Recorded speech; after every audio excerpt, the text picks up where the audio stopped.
네, 뉴스특보 이어갑니다.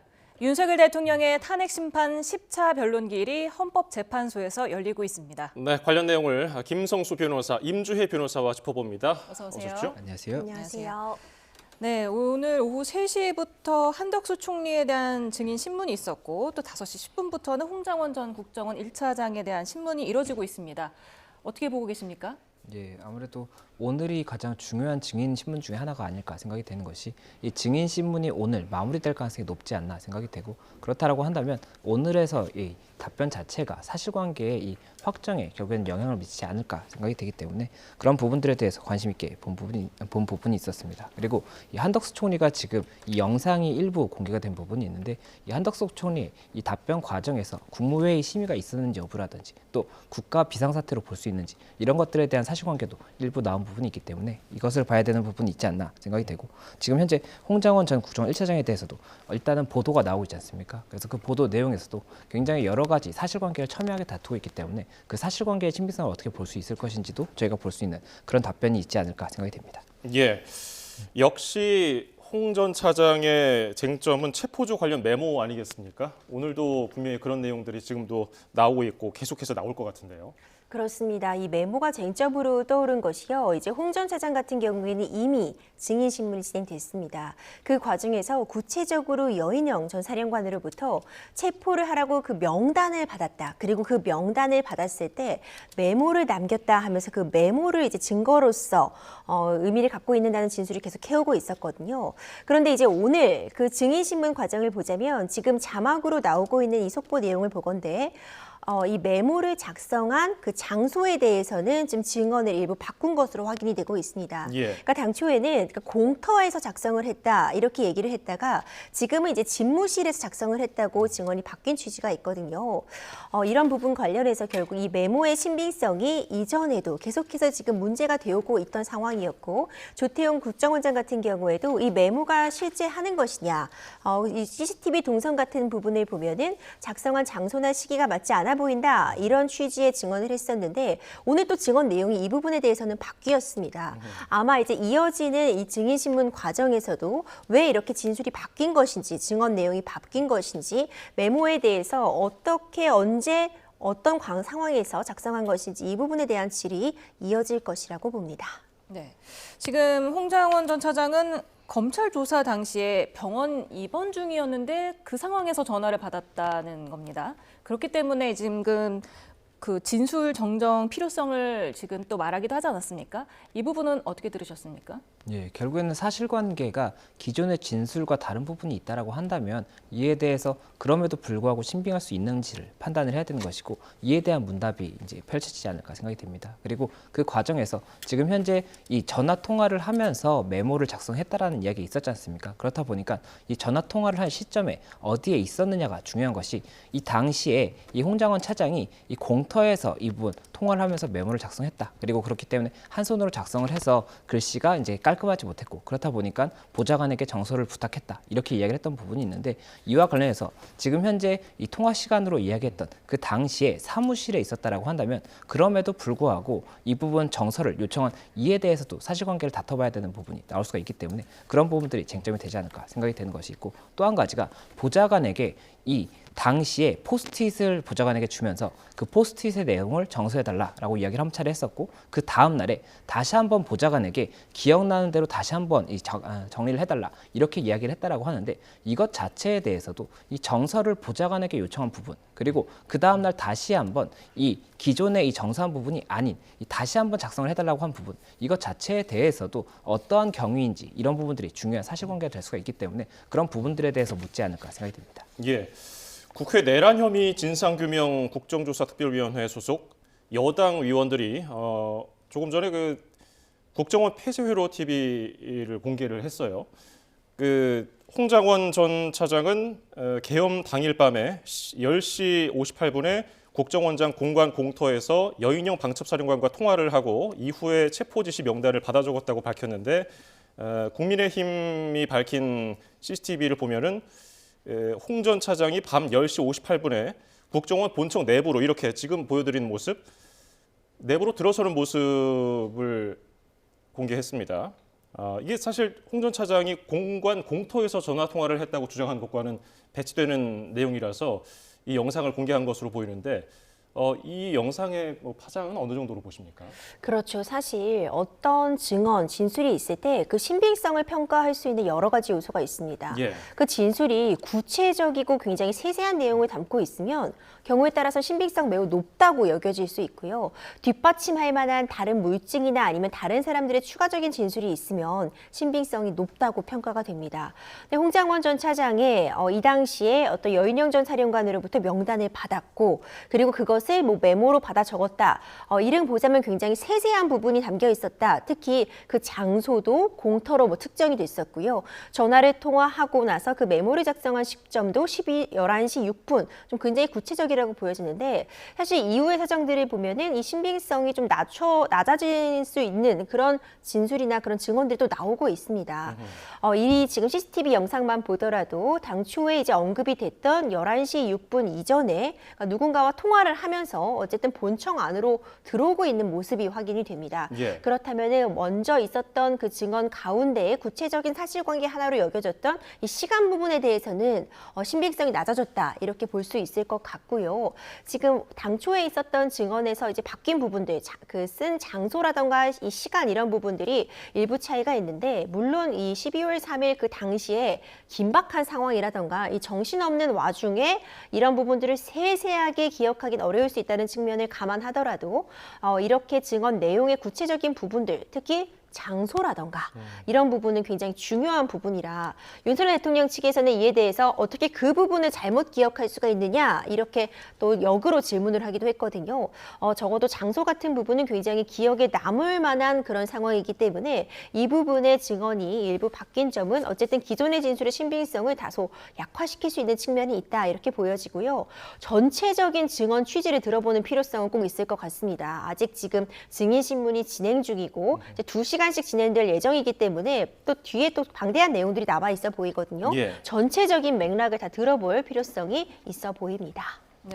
앞서서 조태훈 국정원장이 시간상 맞지 않는다라고 했을 때 그 홍장원 전 차장은 3분 거리다 공터에서 집무실까지 아예 CCTV 동선을 다 공개하라 이렇게 말하기도 했는데 오늘은 또 CCTV 공개에 대해서 적절한 시점인지 묻고 싶다 이렇게 말했거든요. 어떤 의미일까요? 예, 말씀 주신 내용이 이 홍장원 차장이 지금 법원으로 출석을 했지 않습니까? 이 출석 과정에서 기자들의 질문에 답을 하면서 그러한 이야기를 했습니다. 이 CCTV와 관련해서 지금 공개하는 것이 적절한 시점인지 묻고 싶다. 이런 취지의 이야기를 했기 때문에 이것이 어떤 의도이냐 이야기가 나오는 것으로 보이는데 아직까지 이것이 어떤 의도인지를 저희가 단정하기는 어려운 것 같습니다. 다만 그 부분 CCTV를 공개하는 것이 오늘 이 증인신문 과정에서 사용이 될 가능성이 있는 증거라고 볼 수가 있는데 그렇다라고 했을 때 그것이 뭐 어느 측의 주장을 뒷받침하는 그런 증거가 될 수 있는지 이런 것들에 대한 의견을 이야기한 것이 아닌가 생각이 되기 때문에 그 부분에 대해서도 오늘의 증인신문 과정에서 저희가 어느 정도의 이 판단을 할 수 있지 않을까 생각이 됩니다. 예. 윤 대통령 측에서는 홍장원 전 차장에게 수사기관의 원본 메모 제출을 왜 하지 않았느냐, 그리고 명단이 10명에서 12명, 그리고 16명으로 왜 늘었냐, 뭐 이렇게 계속해서 메모의 그 신빙성에 대한 질문을 계속하는데 계속해서 이 부분을 파고드는 이유가 있을 것 같아요. 사실 이 홍 전 차장의 이 진술 증언이 굉장히 중요한 의미를 가질 수밖에 없었던 것이요. 일단 그 내용이 굉장히 세부적이고 세세하기도 했고요. 그리고 만약 이 12.3 비상계엄 선포가 윤석열 대통령이 주장하는 것처럼 헌법과 법률에 따라서 이루어진 것이다라고 한다면 어떤 특정 인원들에 대한 체포 지시 같은 부분은 없었어야 됩니다. 그런데 홍장원 전 차장의 어떤 그 증언처럼 구체적으로 어떤 명단까지 나와 있고 실제로 어떤 체포에 대한 지시가 있었다면은 그 자체로 헌법과 법률에 위배되는 측면이 있을 수 있기 때문에 윤석열 대통령 입장에서는 변호인단에서는 그 진술, 그 증언의 신빙성을 약화시키거나 아예 탄핵시키는 그 절차가 반드시 필요한 상황이라고 보여집니다. 예. 그렇기 때문에 이 홍장원 전 차장의 진술을 뒷받침하는 그런 증거로서 기능을 해왔었던 그 메모의 존재에 대해서 신빙성을 약화시키는 절차가 반드시 필요한 상황이라고 보여지고요. 그렇기 때문에 이미 한 차례 증인신문을 했던 홍장원 전 차장에 대해서 다시 한번 증인으로 신청을 하고 증인신문을 요청한 것도 같은 맥락의 이유라고 보여집니다. 현재까지 진행된 바로는 사실 이 부분이 굉장히 중요할 수밖에 없는 게 게 이전에 있었던 이 5차 변론기일에서의 증언과 달라진 부분이 지금 발생을 이미 했거든요. 그렇다면 이 자체로서 어떤 진술이나 증언의 일관성은 그 증언의 신빙성을 판단하는 데도 중요한 증거로서 작용하기 때문에 적어도 이렇게 일부 바뀐 부분에 대해서는 추가적으로 계속해서 질문을 이어가면서 신빙성을 더 약화시키려는 그런 시도를 할 것이라고 보고요. 또 역으로 국회 측에서는 이때 이 당시의 상황의 어떤 혼란함이라던가 그 긴박함 그리고 이 정도의 어떤 차이는 전반적인 큰 틀이나 큰 맥락, 체포에 대한 지시가 있었고 그에 대해서 구체적으로 명단을 받았고 그에 때문에 다른 또 지시를 하달할 수밖에 없었다. 이 큰 맥락에는 변화를 주는 정도의 요인이 아니라는 점을 강조하기 위한 또 그 반대 신문들을 이어갈 수밖에 없어 보여서 전체적인 오늘 증인 신문 내용이 굉장히 이 탄핵 심판에서도 중요한 역할이 될 수 있겠다 생각이 됩니다. 그래서 이 홍 전 차장의 신빙성을 떨어뜨리려는 윤 대통령의 주장에 설득력을 얻어서 홍장원 메모의 증거 능력이 떨어진다. 이렇게 된다면은 탄핵 심판의 결과에도 영향을 미칠 수 있는 겁니까? 예, 결과에 영향을 미칠 가능성이 있습니다. 그렇기 때문에 쟁점이 되는 것이고 이 탄핵 심판 사유가 5가지지 않습니까? 이 5가지인데 그 중에서도 특히 쟁점이 되는 사실관계가 2가지로 이제 꼽을 수가 있습니다. 그래서 한 가지가 국회의 기능 마비 시도를 했는지 해제 해결을 막으려고 했는지 이것이 한 가지가 있는 것이고 또 한 가지가 이 특정 인물들에 대한 체포조를 운영을 하고 실제 체포를 하고자 했는지 이것 이 2가지가 될 수가 있습니다. 그렇기 때문에 이 부분 중에 지금 현재 이 홍장원 1차장과 관련한 사실관계는 체포조를 실제 운영한 것이 있느냐에 관한 것이고 실제로 체포를 하고자 하는 명단이 있었다라고 한다면 이에 대해서는 체포조 운용 지시 자체가 사실관계가 더 두둔될 수가 있기 때문에 그런 부분에 대해서 묻지 않나 생각이 되고 특히나 이 홍장원 차장이 이 중요한 증인으로서 이 이야기가 될 수밖에 없는 것이 지금 임 변호사님께서 말씀 주셨던 것처럼 홍장원 차장의 진술을 저희가 정리해 보면 사실관계에 대해서 시간까지도 굉장히 구체적으로 이야기하고 이 시간에 따른 이 대화 내용도 굉장히 구체적으로 이야기를 했습니다. 그리고 이를 뒷받침하는 메모까지 있었기 때문에 이것이 이 당장에 봤을 때는 굉장히 신빙할 수 있는 이 증언이다라고 볼 수밖에 없었던 그런 상황이었는데 지금 현재 이 지난 증인신문 과정이라든지 조태용 국정원장의 이 증인신문 과정에서 이 사실관계에 대해서 일부 다툴 부분이 발생을 한 거지 않습니까? 그렇다 보니 이에 대해서 윤 대통령 측에서는 다툴 수밖에 없는 것이고 이 부분 다툼이 생긴 부분을 설명을 드리자면 일단은 이 홍장원 차장이 이야기했던 이 시간 부분 이 부분에 대해서 일단은 CCTV를 봤을 때 이 동선이 다르다는 것이 확인이 됐지 않습니까? 그렇다라고 한다면 이 사람이 이렇게 구체적으로 진술했던 부분이 지금 현재 실질과 맞지 않는 부분이 있다라고 한다면 이 사람이 허위를 말했을 수도 있고 그렇지 않다고 하더라도 이 사람의 기억이 정확하지 않다라는 것을 보일 수 있는 부분이기 때문에 그런 부분들에 대한 쟁점이 하나가 발생할 수가 있는 겁니다. 그리고 또 한 가지가 지금 메모에 대해서도 4가지 버전이 있다라고 이야기가 나오는 부분이 있는데다가 그것이 지금 현재 인원 부분 그 사람의 명단에 대해서는 이 보좌관이 작성을 한 것이었다라는 이런 이야기가 나오는데 이것에 대해서도 왜 보좌관이 작성을 한 것이냐에 대한 의문이 발생할 수밖에 없는 데다가 또 지금 4번째 버전 같은 경우에는 이 보좌관이 작성한 이 인원 명단에다가 이 가필이 된 겁니다. 그렇다면 이 가필은 어떠한 경위로 누가 작성했는지 이것 자체도 굉장히 중요한 사실관계가 될 수가 있기 때문에 아무래도 윤 대통령 측에서는 이 부분들에 대해서 계속해서 물어볼 수밖에 없지 않나 생각이 됩니다. 예. 홍장원 전 차장이 지난 변론기일에 출석해서 그 전화 통화한 장소를 특정을 했고 이후에 조태용 국정원장이 그에 대한 반박을 했고요. 오늘 조금 전에 저희가 보내드린 CCTV가 공개가 됐어요. 혹시 오늘 나온 이 CCTV가 추가로 증거로 제출이 돼서 헌재가 채택을 하고 뭘 더 구체적으로 헌재가 들여다볼 그럴 가능성도 있을까요? 이미 지금 변론에서 재생이 되었다는 것은 그 자체로서 이미 효과를 가진다고 볼 수 있겠죠. 그렇군요. 이 지금 변론에서 우리가 이 영상을 지금 함께 본 것처럼 재판관들은 이걸 함께 봤기 때문에 판단의 기초로 삼을 수밖에 없는 상황이다. 이렇게 보여지고요. 물론 지금 이 재판은 탄핵 심판입니다. 홍장원 전 차장의 이 메모에 대해서 이 메모가 실제로 존재하는지 그래서 누군가를 형사재판처럼 유죄냐 무죄냐를 판단하는 그런 자리는 아닙니다. 그렇기 때문에 이 전 과정, 이 해당 이 CCTV 영상도 그렇고요. 그 메모의 진위 여부에 대해서 실체적인 진실을 끝까지 밝히는 게 목적인 재판이 아니라 그래서 홍장원 차장이 하고 있는 저 진술, 저 증언의 신빙성을 어떻게 판단할 수 있을까 이것을 판단하는 자료로서 이 메모가 쓰여질 것이기 때문에 이런 부분은 좀 감안할 측면이 있을 것 같습니다.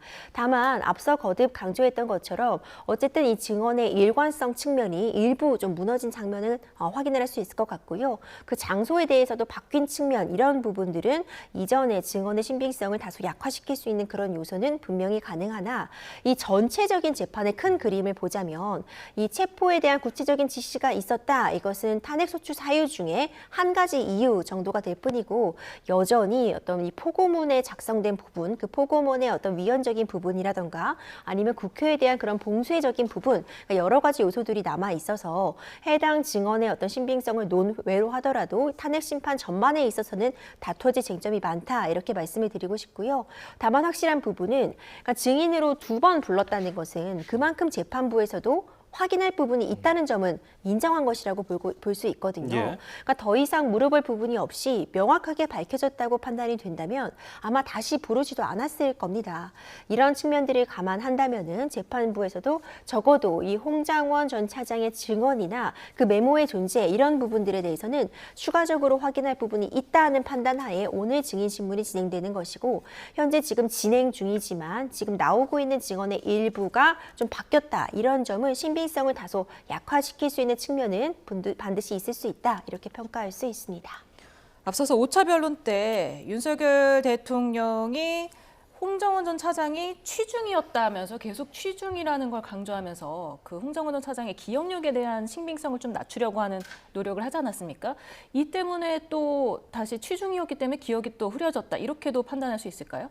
네, 아무래도 그런 부분들에 대한 질문이라든지 주장도 있지 않을까 생각이 되는 것이 이 증인의 이 진술 자체가 앞서 말씀드렸던 것처럼 이 구체적으로 답변했던 것이 실제 뭐 CCTV 영상이라든지 이런 것들을 통해서 다른 부분이 발견이 된다라고 한다면 이 증인의 기억이 정확하지 않을 수 있구나 이렇게 판단할 수 있는 근거가 될 수가 있고 또 한 가지가 만약에 당시에 취중이었기 때문에 이 굉장히 조금 만취한 상황이었다든지 아니면 만취하지 않았다고 하더라도 이 기억력 자체에 대해서 어느 정도의 조금 착오가 있을 수 있는 부분이 있다라고 한다면 이것도 윤 대통령 측에서는 그 배치되는 사실관계를 주장하고 있기 때문에 중요한 이 사실관계 중에 하나라고 볼 수가 있어서 이와 관련한 주장을 하지 않을까 생각이 되는 부분이 있습니다. 특히나 지금 현재 이 명단이 존재한다라고 했을 때 이와 이제 함께 사실관계가 쟁점이 되는 것이 어떠한 이유로 이 명단이 작성이 됐고 어떠한 이유로 이것을 들었느냐인 겁니다. 그런데 이에 대해서 지금 현재 홍장원 차장은 이 여인형 방첩 사령관이 이 체포 명단이 있는 것이고 이 체포를 위해서 동선을 파악해야 되는데 이 부분 동선 파악이 되지 않고 있으니 협조를 요청한다라고 이야기를 했었던 것인데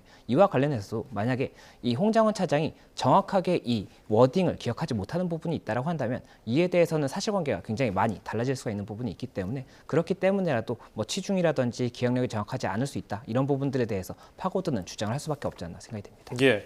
오늘 대통령 측의 질문에 홍장원 전 차장은 체포 명단 메모 원본 지금도 가지고 있다. 뭐 실제로 가지고 왔다고도 언급을 했는데 이 메모의 원본이 중요한 이유가 있습니까?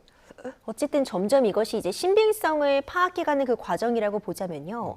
그러니까 첫 진술을 굉장히 중요하게 여기는 그런 측면이 있습니다. 왜냐하면 제일 먼저 이야기한 게 가장 생생할 때 이야기를 한 것이기 때문에 기억이 가장 정확하다고 볼 여지가 있어서 그러니까 처음에 했던 진술이 굉장히 신빙성이 높다고 판단하는 경향이 있고요.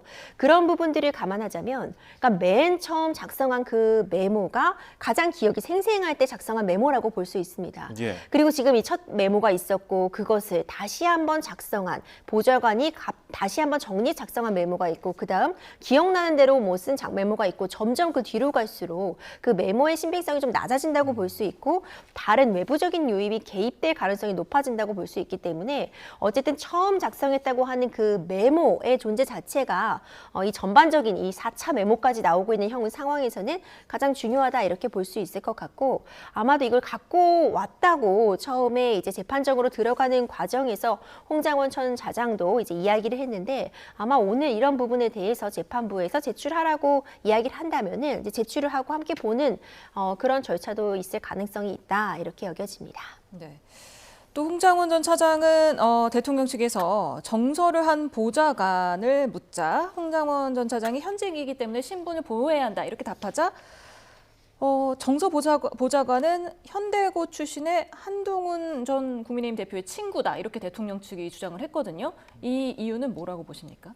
네, 아무래도 그렇게 이제 이야기를 했을 때 이 작성하였다고 하는 보좌관의 진술에 대해서도 신빙성을 다투고자 하는 취지가 아닌가 생각이 듭니다. 지금 현재 이 보좌관이 이야기를 하고 있는 것은 어쨌든 그 계엄 선포 당일에 그 당시에 홍장원 차장으로부터 포스트잇에 적혀 있는 메모를 받았었고 그리고 이것을 본인이 정서했다라는 겁니다. 그리고 다음날 다시 한번 작성을 했던 그런 부분이 있었다라고 하는 것인데 윤 대통령 측의 입장에서는 당시에 어떠한 포스트잇을 통해서 홍장원 차장이 명단을 정리했다는 것 자체가 그렇다라고 한다면 홍장원 차장이 어떤 이유에서 이런 명단을 작성했는 것인지에 대한 사실관계 다툼이 생길 수밖에 없습니다. 그렇기 때문에 이 보좌관이 작성했다는 보좌관에 대해서도 그 사실관계에 관해서 이 신빙할 수 있는지 여부를 다퉈야 된다는 이런 취지가 아닌가 생각이 되는 부분이 있고 또 현재 그 지난 기일에서도 홍장원 차장에게 작성했다는 보좌관이 누구냐 이렇게 물어봤을 때도 그때 당시에도 동일한 대답을 했었기 때문에 지금 현재 이 보좌관이 누구인지를 파악하고 있다는 취지로 이야기를 한 것이 아닌가 생각이 되는 부분이 있어서 그런 부분까지 종합적으로 저희가 봐야 되는 것 아닌가 생각이 듭니다.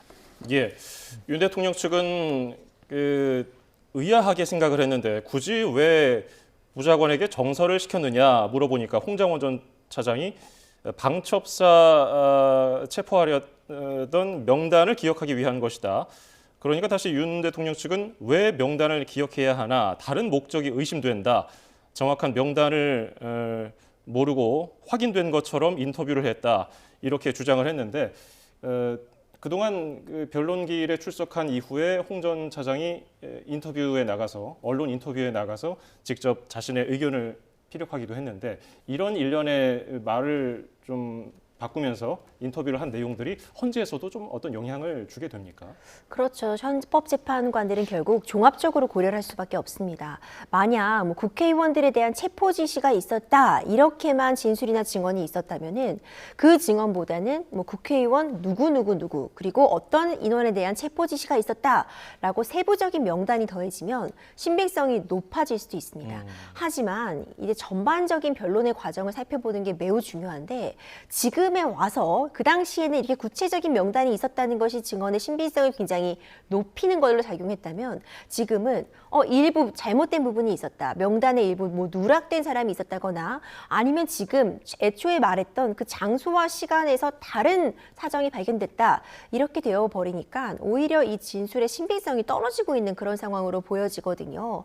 앞서 지금 윤석열 대통령 측에서 신문하고 있는 그 질문의 내용도 이와 유사하다고 보여집니다. 결국 왜 구체적으로 이 명단이 지금 바뀌는 거 아니냐, 왜 자꾸 말이 바뀌느냐 이런 취지의 질문들, 그런 허점을 계속 지적하는 질문들을 여러 다각도로 이어가고 있다고 보여지거든요. 그렇다면 애초에는 굉장히 세부적인 내용을 담고 있어서 신빙성이 높다고 여겨졌던 일단 그 진술에 대해서 이 진술의 신빙성을 좀 의심하게 하는 그런 부분들을 지금 계속해서 좀 보고 있다고 보이고요. 이 재판관들은 이 변론 과정에서 오늘 이 증인신문의 내용만을 보는 것이 아니라 실제로 뭐 제출되는 뭐 메모가 제출된다면 그 메모도 확인을 할 수 있고요. 그 과정에서 수사기관에서 이 메모의 존재와 관련해서 이미 뭐 수사 기록에 첨부된 그런 내용이라던가 우리가 지금 바라보고 있는 이 변론의 내용보다 더 종합적인 자료들을 함께 검토하면서 이 변론을 보고 있다고 볼 수 있기 때문에 당연히 이 전반적인 상황을 모두 고려해서 판단을 할 것이라고 봅니다. 네, 지금 여당에서 홍장원 전 차장의 행적이 담긴 국정원 CCTV를 공개하지 않았습니까? 이 영상을 어떻게 입수했는지도 궁금합니다. 국정원에서 지금 여당에게 준 건지, 야당이나 뭐 대통령 측이 아니라 여당에 준 이유는 뭔지 그것도 좀 궁금합니다. 예, 일단 입수 경위에 대해서는 저희가 정확하게 알지 못하기 때문에 그 부분도 봐야 되는 부분이 있지 않나 생각이 되고 특히나 이 CCTV를 공개하거나 이 제공하는 것 자체에 대해서는 법적인 절차가 있고 이것을 위반했다라고 한다면 이 형사적인 문제가 발생할 수가 있습니다. 그렇기 때문에 아마 그런 절차를 지켜서 받은 것이 아닐까 이렇게 예상이 되지만 다만 그 부분과 관련해서도 만약에 사실관계의 쟁점이 될 수 있다라고 한다면 파악을 하지 않을까 생각이 됩니다. 그리고 현재 지금 헌재에서 이 영상이 재생이 된 상태라고 한다면 이 재생이 됐다는 것은 헌재의 증거로서 제출이 됐다라고 볼 수가 있기 때문에 이 증거 제출 과정에서 입수한 것이 어떻게 뭐 조금 공유가 됐다라고 한다면 이것은 문제가 될 수가 있거든요. 그렇다 보니 그런 부분까지도 정확하게 좀 쟁점이 되지 않을까 생각이 되는 부분이 있고 그리고 이 명단과 관련해서 한 가지 설명을 드리면 지금 현재 이 명단이 존재한다는 것 자체에 대해서는 김용현 전 장관 그리고 이 여인영 방척사령관의 이 증인신문 과정에서도 언급이 됐던 부분입니다. 그런데 이 명단에 대해서 김용현 전 장관이 1월 23일 4차 변론기일 당시에 증인신문 당시에 이야기했던 것이 이 명단은 체포 명단이 아니라 포고령 위반을 우려할 수 있는 사람들에 대해서 일단 명단을 작성한 것이고 이들에 대해서 혹시나 포고령을 위반하지 않는지 파악하고자 하는 그런 목적이었다라고 주장을 했던 부분이 있었기 때문에 만약 홍장원 차장이 명단을 들었다고 했을 때 이 명단의 목적이 무엇이라고 들었느냐 이것이 더 중요한 쟁점이 될 수가 있어서 이에 대해서 오늘 어떠한 질문이 있는지 그리고 이에 대해서 어떠한 답변이 나오는지까지도 저희가 봐야 될 것 같습니다. 예. 조태용 국정원장이 지난 8차 변론기일에서 CCTV 확인 결과 홍 전 차장이 메모를 작성했다고 한 시간에 공관 앞이 아닌 사무실에 있었다고 주장을 했고요. 그리고 조금 전에 저희가 보여드린 영상에 따르면은 이 들어오는 전화를 왼손으로 받으면서 공관 정문으로 들어오는 모습이 찍혀 있습니다. 근데 국회 측에서는 이 영상에 대해서 CCTV 녹화 시각이 실제 시간과 오차가 있을 가능성을 제기했거든요. 이렇게 국회 측에서도 얘기하는 내용이 아무래도 이 전체 맥락 앞뒤로 영상도 더 공개가 돼야 된다 뭐 이런 의미로 봐야 될까요? 그치, 그런 측면도 있을 수 있고요. 사실 이 시간이라는 것을 정확하게 뭐 몇 시 몇 분 정확한 시간을 기억하는 게 어려운 측면은 충분히 있을 수 있습니다. 예. 이제 그런 점을 감안할 때 이제 국회 측의 주장을 보자면은 공터와 이 본관의 이 거리 차이도 얼마 나지 않고 정확한 그 통화를 한 시점 같은 부분은 다소 차이가 있을 수 있으며 특히 CCTV 같은 경우에도 결국 전자적인 그런 장치이기 때문에 시간 같은 부분이 일부 오차가 나게 이제 원래 설정이 되어 있으면 시간에 일부 차이가 있을 수 있다. 그렇기 때문에 아주 큰 차이가 발생하는 것은 아니다. 예. 신빙성이 약화될 정도로의 뭐 큰 차이는 아니다. 이런 취지의 어떤 주장을 하기 위한 그런 질문들이다 이렇게 보여집니다. 네, 앞서서 윤석열 대통령은 오늘 변론기일 시작 5분 만에 퇴정하지 않았습니까? 대통령으로서 총리의 답변을 지켜보는 게 부적절하다면서 퇴정을 했다가 홍장원 전 차장 때는 다시 입정을 했습니다. 지난 5차 변론 때도 윤석열 대통령이 증인 신문 이후에 발언을 했는데 오늘도 발언을 할 것으로 보시는지요? 예, 아무래도 말씀 주신 것처럼 이 증인 신문 이후에 윤 대통령이 이 사안에 대해서 입장을 정리해서 발표하는 그런 절차가 있었습니다. 그렇다 보니까 오늘 이 증인 3명에 대해서도 각각의 이 입장에 대한 이야기가 나오지 않을까 생각을 했었던 부분이 있었는데 지금 말씀 주신 것처럼 한덕수 총리 같은 경우에는 이 증인 신문 진행 과정에서 5분 정도 후에 퇴정을 하는 모습을 보였거든요. 그렇다 보니까 한덕수 총리의 이 증인 신문 과정과 관련해서는 이 별도의 이야기를 하지 않은 것으로 보이고 다만 이 홍장원 차장의 경우에는 사실관계가 굉장히 첨예하게 다퉈질 부분이 있는 것이고 이에 대해서 윤 대통령 측에서도 이 사실관계에 관한 입장을 정리하는 것이 아무래도 전체적인 절차 진행에 있어서도 유리하다고 볼 수가 있기 때문에 그 정리의 과정을 거치지 않을까 생각을 하고 있습니다. 예. 홍장원 전 차장 증인 신문 과정에는 윤 대통령이 착석을 해서 네. 계속해서 이 증인 신문 과정을 지켜보고 있는 상황인데 조금 전에는 이제 그 홍장원 전 차장에 대해서 대통령 측의 재주신문이 진행됐다는 소식이 들어왔고요. 자, 대통령이 만약에 발언 기회를 얻어서 홍장원 차장에게 얘기를 한다면 어떤 얘기를 하게 될까? 왜냐하면 서로 통화를 한 적이 있기 때문에요. 그렇죠. 발언 기회를 얻을 수 있을지 이 부분은 좀 재판부의 판단 지켜볼 필요가 있을 것 같습니다. 일단 이 재판정 안에 들어온 부분은 확인이 됐기 때문에 적어도 홍장원 전 차장의 진술을 이 증언을 윤석열 대통령도 좀 유심히 듣고 싶다. 그리고 필요한 부분이 있다면 사실 변호인단에게 적극적으로 이 부분을 묻자, 이 부분에 대해서 질의를 하자 이렇게 의견을 개진할 수 있는 상황이거든요. 예. 그러니까 적어도 재판정에 돌아와서 이 재판을 지금 함께 살펴보고 있다는 이 측면만 보더라도 일단 직접 발언 기회를 얻을 수 있을지 없을지는 아직 좀 더 지켜봐야겠지만 적어도 변호인단을 통해서 묻고자 하는 바를 묻겠다 이런 의도로 지금 판단이 된다고 볼 수 있고요. 만약 직접 질의할 수 있는 그런 기회를 얻는다고 한다면은 이런 부분, 그러니까 내가 언제 실제적으로 그런 통화를 했느냐, 내지는 왜 있지도 않은 얘기를 하느냐 이런 취지의 결국 질문을 할 수밖에 없을 것으로 보이는데 재판정에서 과연 직접 신문을 하는 것을 허락할지 그 부분은 이전에도 여전히 현직 대통령이라는 지위를 고려할 때 적절하지 못하다는 판단을 이미 내린 바가 있었거든요. 예. 그리고 지금 이미 변호인단이 함께 하고 있기 때문에 변호인을 통해서 질문을 한다거나 궁금한 점에 대해서는 변호인을 입을 통해서 이야기하는 걸로 족하다 이런 판단을 내릴 가능성은 존재해 보입니다. 다만 하지만 앞서 한덕수 총리에 대한 증인 신문에서는 아예 이 재판정에서 밖에 나가서 대기하는 그런 모습을 보였잖아요. 그러면서 이제 당초에는 바로 그 입장을 밝히지 않았지만 이후에 변호인을 통해서 그러니까 대통령 그리고 이 총리라는 그 관계를 고려할 때 이 한덕수 국무총리가 사실상 이 국정의 2인자, 그러니까 두 번째로 책임을 지고 있는 사람이라는 점을 감안을 할 때 한나라 대통령 그리고 국무총리가 모두 이 재판정에 앉아서 서로 증언을 하고 질문을 하고 이 답변을 하는 이 모습을 국민들에게 보이는 게 뭐 적절하지 않다는 판단이었다 이런 취지의 또 이야기를 하기도 했습니다.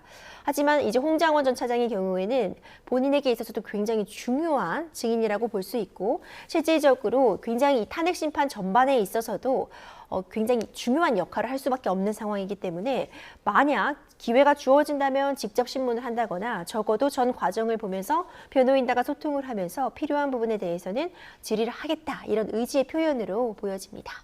네, 방금 말씀하신 대로 한덕수 총리에 대한 예의 차원에서 그러니까 국무총리 답변을 지켜보는 건 부적절하다면서 퇴정을 했었는데 이렇게 되면은 한덕수 총리에 대해서 좀 믿는다 이런 메시지를 좀 줄 수도 있을 것 같은데 오늘 답변 총체적으로 어떻게 보셨습니까? 윤 대통령에게 유리했다고 보십니까? 불리했다고 보십니까?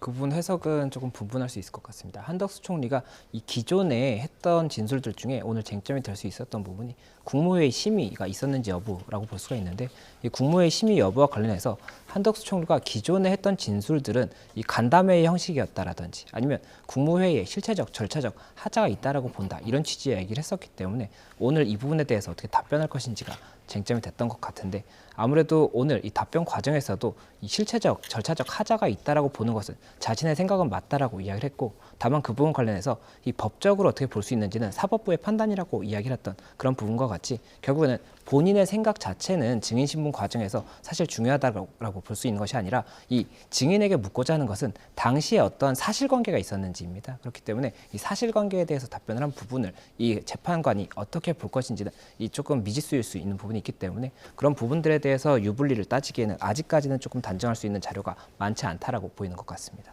예, 한덕수 총리 방금 김 변호사님 말씀하신 것처럼 국무회의 흥결 여부는 사법부가 판단해야 한다. 이런 얘기를 한두 번 한 게 아니에요. 여러 번 했고요. 굉장히 조심스럽다는 느낌도 받았는데 어떤 의도가 있다고 봐야 할까요? 그렇죠. 저도 지금 녹화된 이 영상을 보고서 이제 들어온 상황이었는데 굉장히 조심스럽게 발언을 한다는 인상은 받았습니다. 하지만 한덕수 총리가 어떤 발언을 회피한다거나 묻는 질문을 답변하지 않는 모습을 보인 게 아닙니다. 예. 굉장히 세부적으로 본인의 생각을 잘 발표를 하는 듯이 증언을 하는 듯이 보이는 상황이었는데 지금 쟁점이 되는 게 결국 국무회의의 심의를 거쳤느냐 그 절차적인 요건을 흠결했느냐 그 부분입니다.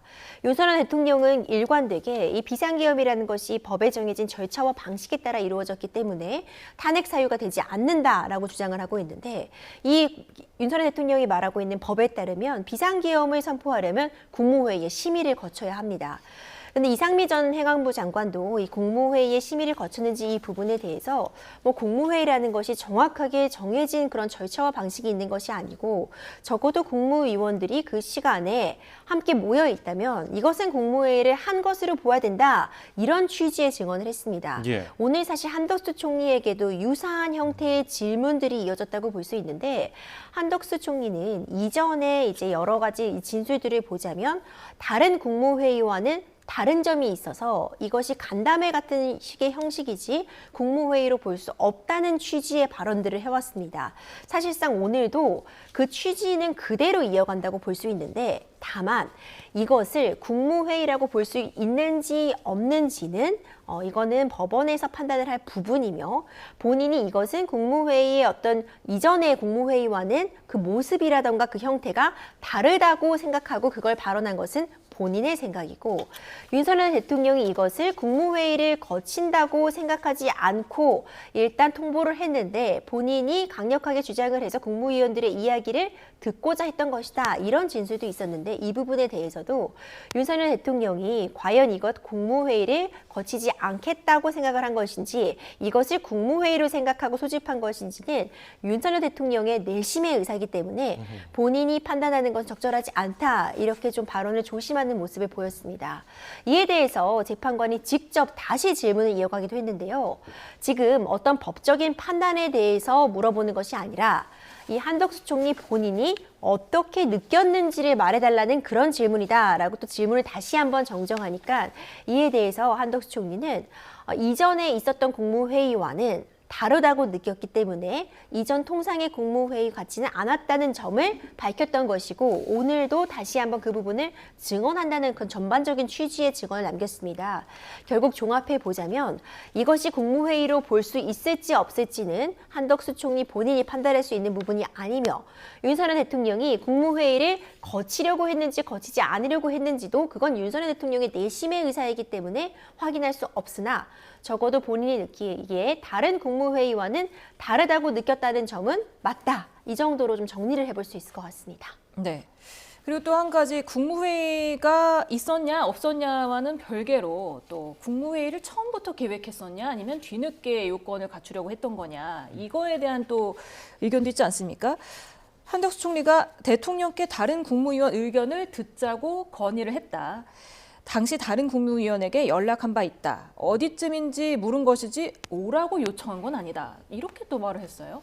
예, 이 국무회의 관련해서 심의가 있었느냐도 어쨌든 그 5가지 사유 중에 하나이기 때문에 이 실제 심의 절차를 거치려고 했는지도 쟁점이 될 수가 있는 것이 만약에 당초부터 심의 절차를 거치지 않으려고 했다라고 한다면 이 부분에 대해서도 이 대통령의 파면 여부에 관해서 중요한 사실관계가 될 수가 있습니다. 그렇다 보니 이와 관련해서도 한덕수 총리에게 이 당시 사실관계에 대해서 물었다라고 볼 수가 있는 것이고 지금 현재 한덕수 총리가 과거 발언에서는 아무래도 당시 대통령이 심의를 거치고자 하는 그런 부분에 대해서 생각하지 않은 것으로 보인다는 취지의 답변을 했었기 때문에 이에 대해서 이제 문답이 있었던 것입니다. 그래서 오늘의 이 답변 과정에서는 이 당시 실제로 이 대통령이 심의를 거치지 않고자 했던 것인지는 지금 임주혜 변호사님께서 말씀을 주셨던 것처럼 이 대통령의 내심의 의사, 그러니까 대통령의 속 마음이기 때문에 자신이 알 수는 없고 다만 자신이 추측하기에는 그 부분에 대해서 심의를 당초부터 거칠 생각이 있었던 것은 아니었던 것으로 보인다라는 취지로 답변을 했다라고 이야기를 하고 있는 것이기 때문에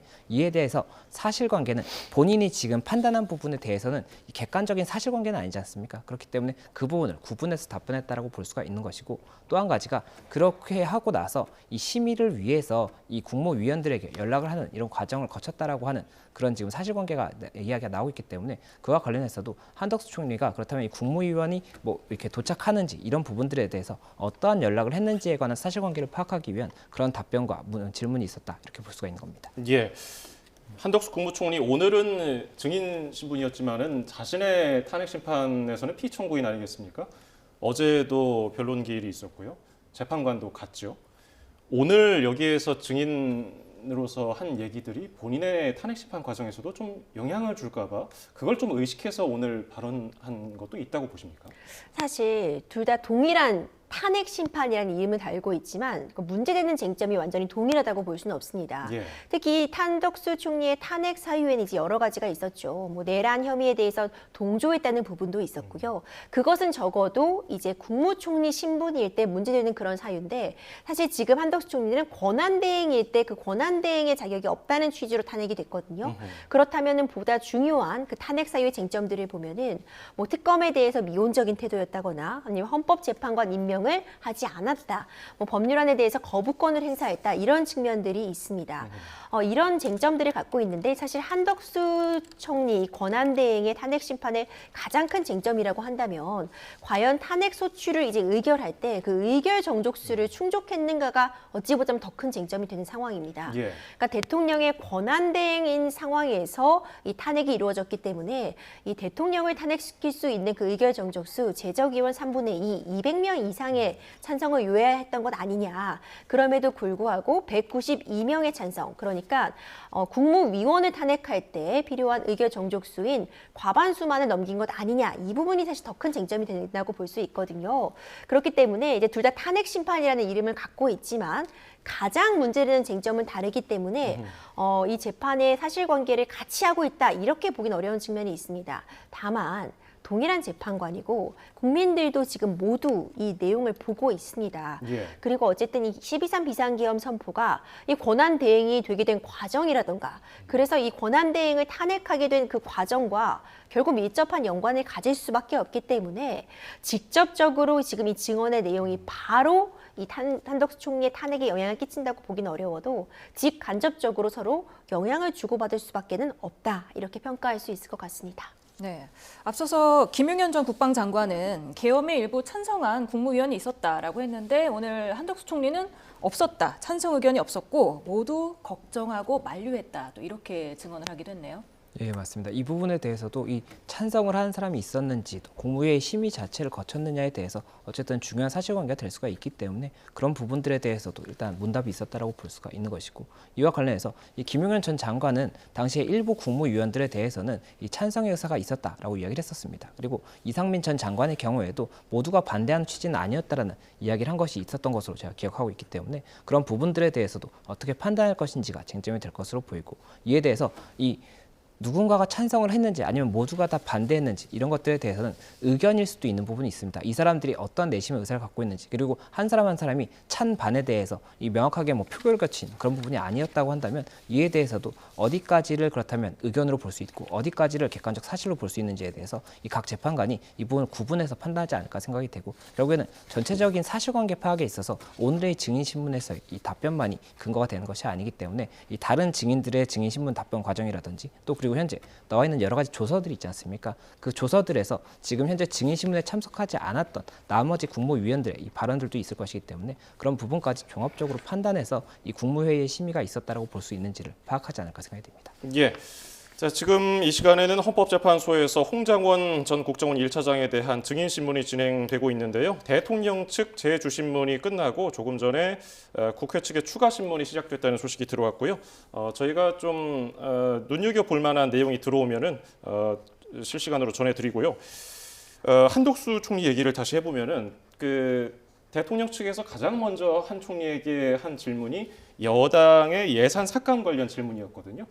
이거는 역시 그 비상계엄의 정당성을 좀 강조하려고 던진 질문이라고 봐야 할까요? 그렇죠. 사실 그 부분 때문에 이제 윤석열 대통령도 한덕수 총리를 증인으로 부르려고 했다 이렇게 볼 수 있습니다. 사실 이전까지 한덕수 총리가 얘기해왔던 그런 진술들을 보자면 그러니까 국무회의 요건이 좀 흠결한 것처럼 보인다라는 취지의 진술을 해왔기 때문에 어찌 보자면 불렀을 때 불리한 증언을 할 가능성이 높다고 여겨질 수 있는 그런 증인이기도 했습니다. 예. 그럼에도 불구하고 다시 한번 이제 증인으로 신청을 하고 이 부분에 대해서 신문을 이어가는 건 한덕수 총리에게 듣고 싶은 그런 이야기가 있었다라고도 볼 수 있습니다. 이 국무회의 부분도 굉장히 중요한 쟁점이기 때문에 절차적인 흠결 여부를 다룰 수 있는 중요한 내용이긴 하지만 윤석열 대통령은 일단 이 비상계엄 선포가 국헌문란의 목적이 없었다라는 점을 강조하는 것도 내란죄의 형사재판에서도 그렇고 이 탄핵심판에서도 그렇고 굉장히 중요한 쟁점이 됩니다. 그러니까 이 비상계엄을 선포하게 된 그 목적이 어떤 국헌문란의 목적이 있는 것이 아니라 결국 이 야당의 어떤 그런 폭주를 막기 위한 것이었다. 선관위 어떤 시스템적인 문제를 알리기 위함이었다. 이 야당의 예산안 삭감 문제를 경고하기 위한 것이었다. 이런 취지를 계속 이야기하고 있거든요. 이 한덕수 총리는 결국 국정의 2인자 역할로서 윤석열 대통령을 가장 측근에서 함께 일했던 각별한 사이다라고 볼 수 있습니다. 그렇기 때문에 이런 상황들, 그러니까 이 윤석열 대통령이 비상계엄을 선포할 수밖에 없을 정도로 그런 긴박했던 상황이라더라 절박한 상황을 증언해 줄 수 있는 당사자다라고 판단했던 것 같고요. 이 부분에 한해서는 적어도 한덕수 총리가 이 부합하는 그런 증언들을 해준 것으로 보입니다. 예. 특히 어떤 이런 입법적인 부분에 있어서 계속해서 이제 야당, 그러니까 거대 야당이 독단적으로 입법을 추진하는 그런 과정이라던가 예산안 삭감 이런 부분이 이전에는 없었던 그런 상황이었다라는 점에 대해서도 증언이 있었고요. 그리고 또 좀 유의미하게 제가 들렸던 그런 부분은 대통령이라는 지위를 고려할 때 우리가 생각하는 것보다 더 큰 부담감이라던가 그런 위기의식을 느낄 수 있었을 것이라고 생각한다라는 취지의 증언이 있었습니다. 예. 그러니까 적어도 이런 부분은 우리가 보는 것과는 또 다른 관점에서 대통령을 생각할 수 있었을 것이다라는 윤석열 대통령 측에게는 다소 유리하다고 평가할 수 있는 그런 상황을 증언해줬다 이런 평가가 가능해 보여서 윤석열 대통령이 이제 계속 거듭 강조하는 것처럼 비상계엄 선포가 어떤 이 어려운 상황을 알리기 위한 목적이었다라는 취지에 어느 정도 부합하는 그런 증언들이 나왔다 이렇게 평가는 할 수 있을 것 같습니다. 네, 말씀하신 것처럼 윤 대통령이 또 유리하게 작용할 것 같은 증언이 한덕수 총리가 야당의 탄핵 소추가 29건이었다. 이게 과연 국민의 눈높이에 맞는지 의문이다. 탄핵 소추 대상자를 빼면 국무위원이 16명이 남는데 2명이 더 빠지면 국무회의가 아예 불가하다. 그리고 이제 자신이 야당 단독 처리 6개 법안 제2요구권을 건의했다고 하면서도 또 트루먼 전 대통령이 제2요구권을 250건을 행사했었다. 이렇게 말을 했어요. 예, 맞습니다. 이 부분 관련해서도 지금 현재 이 윤 대통령 측에서 주장을 했던 부분이 국가 비상사태라고 판단했던 그 근거들이 있었지 않습니까? 그 중에 한 가지가 뭐 현재 하이브리드전이 있는 그런 상황이 있다라고 판단했던 부분이 있고 또 한 가지가 지금 임주혜 변호사님께서 말씀을 주셨던 것처럼 이 예산과 관련해서 예산의 삭감이라든지 또 이 예산과 관련한 이 국회법 개정 이런 부분들에 쟁점이 있었습니다. 그리고 또 한 가지가 이 탄핵을 굉장히 여러 차례 반복을 했던 그런 부분이 있다라고 주장했던 것이고 지금 이와 괴를 같이 하는 답변이 나온 것으로 보이는 것이 지금 20번 이상의 이 탄핵이 있었다는 것 자체에 대해서 이 헌법에서 탄핵에 대해서 명시를 하고 있고 이 탄핵이 된 대상자에게는 탄핵 심판이 있을 때까지 직무가 정지되는 그런 규정이 있는데 이것 자체가 헌법을 개정할 당시 이렇게 여러 차례의 탄핵이 계속돼서 이렇게 이뤄지고 이를 통해서 직무 정지가 되는 효과를 발생시키는 이런 것들을 원한 것이 아니었을 것이다 이런 이야기를 하다 보니까는 이 탄핵에 관해서도 이 여러 가지 국가 비상 사태로 판단할 수 있는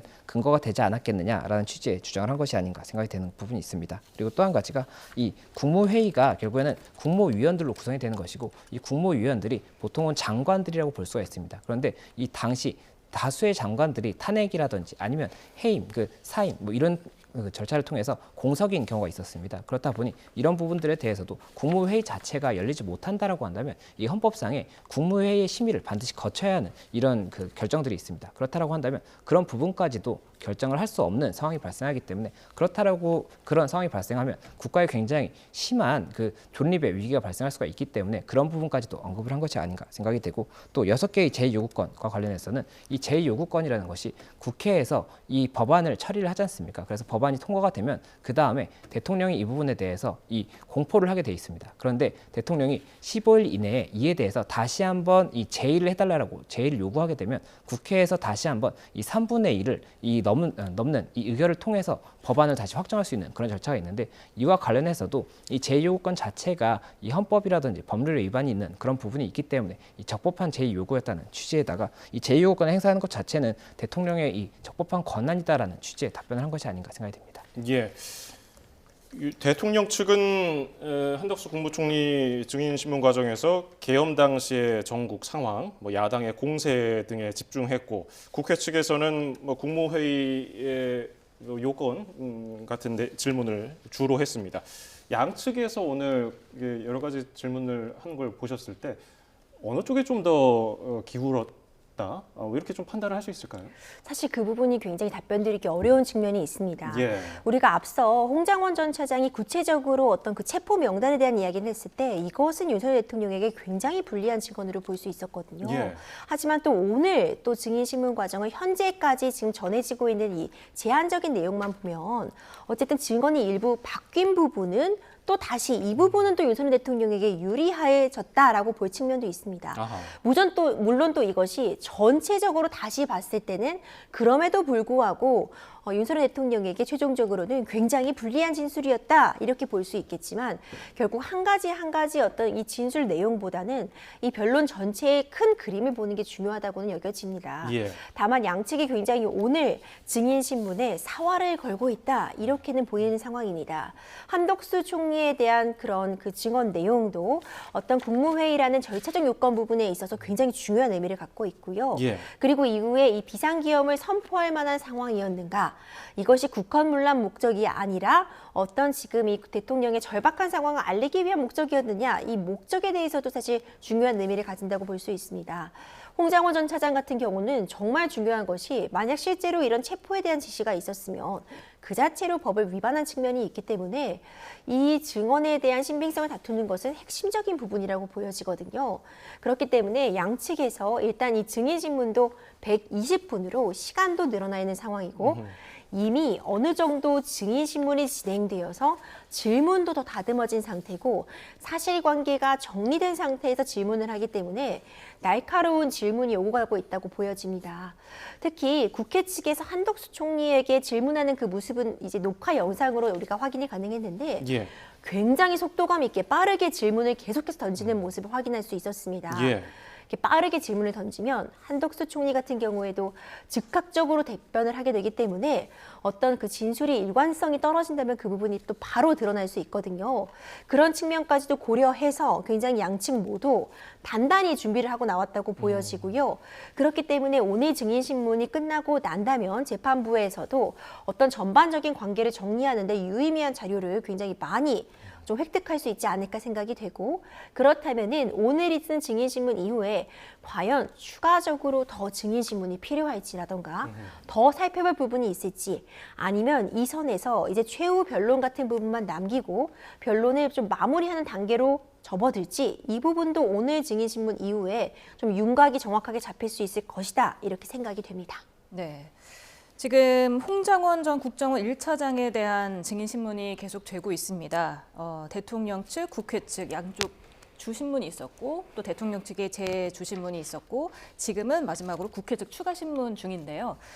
지금 원래는 제일 먼저 썼던 메모가 포스트잇이라고 알려졌는데 또 홍장원 전 차장이 오늘 포스트잇이 아니라 하얀 종이에 처음 작성했다고 오늘 말을 했거든요. 이 부분에 대해서도 윤 대통령 측에서 또 반박을 할 것 같습니다. 예, 지금 현재 포스트잇 이야기가 나온 것이 이 조태용 국정원장이 이 국정원 내부적으로 알아봤다는 겁니다. 알아봤고 그 당시에 이제 작성했다는 보좌관의 이 진술을 통해서 확인을 했던 부분이 포스트잇을 처음에 받았고 이것을 정서했다라고 이야기를 했다는 것인데 홍장원 차장은 지금 현재 이 최초에 자신이 작성을 했던 것은 포스트잇이 아니라 하얀 종이에 작성을 했다라고 한다면 이 과정에서도 그렇다면 이 보좌관에게 전달된 것이 포스트잇이 아니었던 것인지 아니면 포스트잇으로 전달이 됐는데 이 포스트잇 전에 그렇다면 하얀 종이에 작성한 또 다른 버전의 메모가 있다는 것인지 이것이 쟁점이 될 수가 있는 것이고 그리고 만약에 포스트잇이 아니라 하얀 종이를 보좌관에게 전달했다라고 한다면 이 지금 받아 적었다는 이 보좌관의 진술에 대한 신빙성도 또다시 다툼의 여지가 될 수가 있기 때문에 그런 부분까지도 일단은 어떠한 답변인지 저희가 구체적으로 파악한 다음에 거기서 또다시 쟁점이 분화되는 것이 있는지를 봐야 되지 않을까 생각이 듭니다. 예.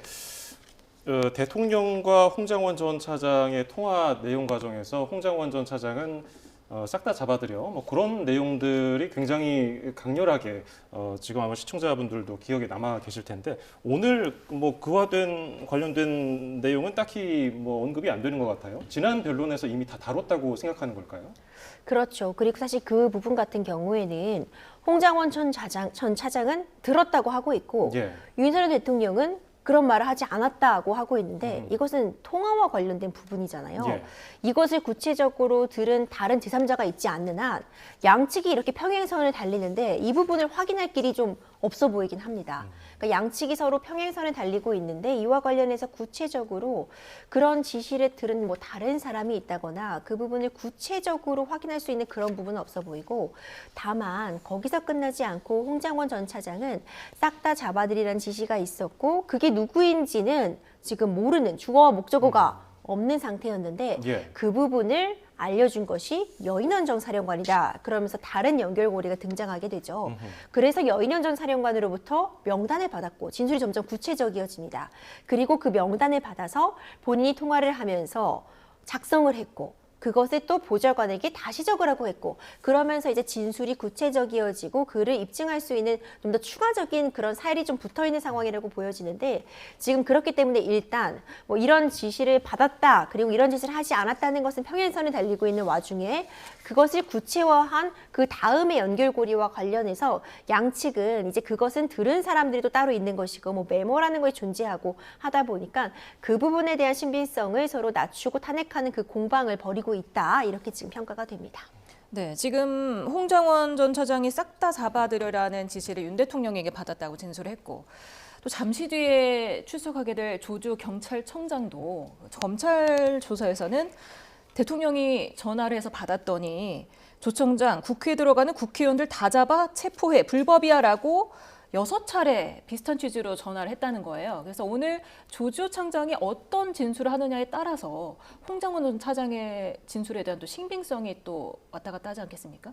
예, 아무래도 그 진술의 신빙성에 관해서도 이제 쟁점이 될 수가 있는 것이고, 그리고 지금 현재 전화를 통해서 조주 청장에게 이야기했다는 부분은 아마 그 담을 지키고 있던 이 경찰들이 있지 않습니까? 이 국회 담을 지키고 있는 경찰들에 대해서 국회의원들이 이 국회에 진입하려고 하는 이것 자체가 이 포고령 위반이 될 수 있기 때문에 이 부분 이제 잡아들여라고 이야기한 것이기 때문에 지금 현재 이 특정 명단에 대해서 체포를 이제 지시한 부분이 있다와 조금 다른 사실관계라고 볼 수가 있습니다. 지금 현재 말씀하신 부분 같은 경우에는 국회에서 있었던 국회 근처에서 있었던 이 부분과 관련 사실관계라고 볼 수가 있는데, 이와 관련해서도 일단 오늘 조주 청장에게 물어볼 수 있는 것이 두 가지라고 보이는 것이고, 한 가지가 국회에서 경찰들이 어떠한 역할을 하기 위해서 출동을 한 것이냐라는 것인데, 이와 관련해서 경찰들이 국회에 출입하고자 하는 의원들을 잡아들인다든지 아니면 국회에 출입하지 못하도록 함으로써 해제 의결을 막으려고 한 것이라든지 이런 것들이 있다라고 한다면 이 부분에 대해서는 이 중대한 헌법이라든지 법률 위반이 될 수가 있기 때문에 아무래도 중요한 사실관계로서 이 부분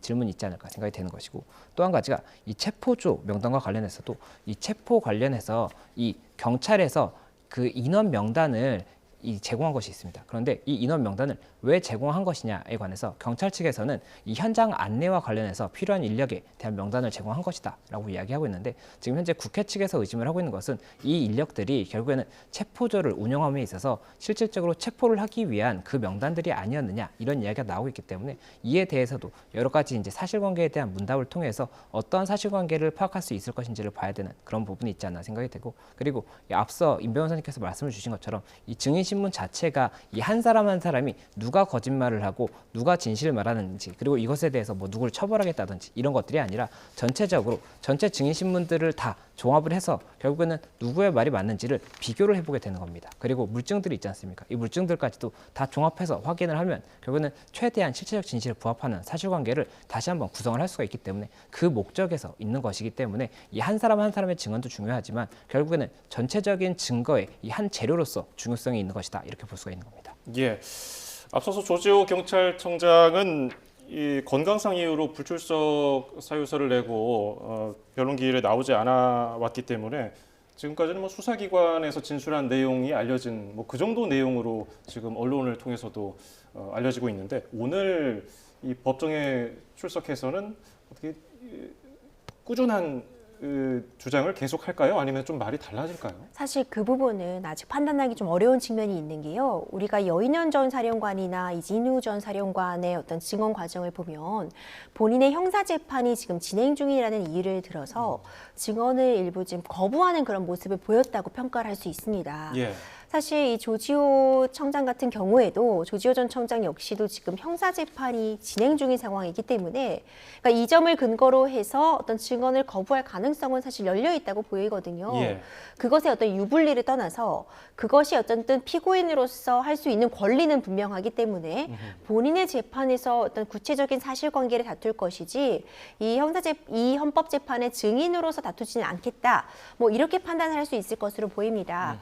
그렇기 때문에 지금까지는 지금 수사기관에서 진술했다고 알려진 내용이라던가 뭐 공소장이라고 담겨 있는 그런 내용들, 그런 부분들을 위주로 전해졌다고 한다면은 이 부분이 이제 오늘 증언을 직접적으로 어느 정도 할지 이 부분에 따라서 좀 더 판단의 여진, 달라질 여지는 있어 보이고요. 예. 다만 어떤 방식으로 어느 정도까지 증언을 할지는 아직까지는 정확하게 판단하기는 어렵다. 그렇기 때문에 이제 원래 당초에는 7시부터 시작하는 것으로 예정이 되어 있는데 조금씩은 시간이 좀 밀린 것으로 보이긴 합니다. 그리고 지금 이미 굉장히 장시간 신문을 이어가고 있어서 잠시 휴정을 거치고 또 다시 시작할 가능성도 있어서 이제 머지않아 곧 시작될 것으로 보이는데, 어떤 증언을 어느 정도의 그 형식을 갖춰서 할지는 조금 더 지켜볼 필요성이 있어 보이고 굉장히 중요한 의미를 갖습니다. 국회 예. 봉쇄 부분이라던가 일명 체포조에 대한 운영, 그리고 이제 안가 회동, 사실 물어보고 싶은 질문들이 양측 모두 굉장히 굉장히 많을 것으로 보여져서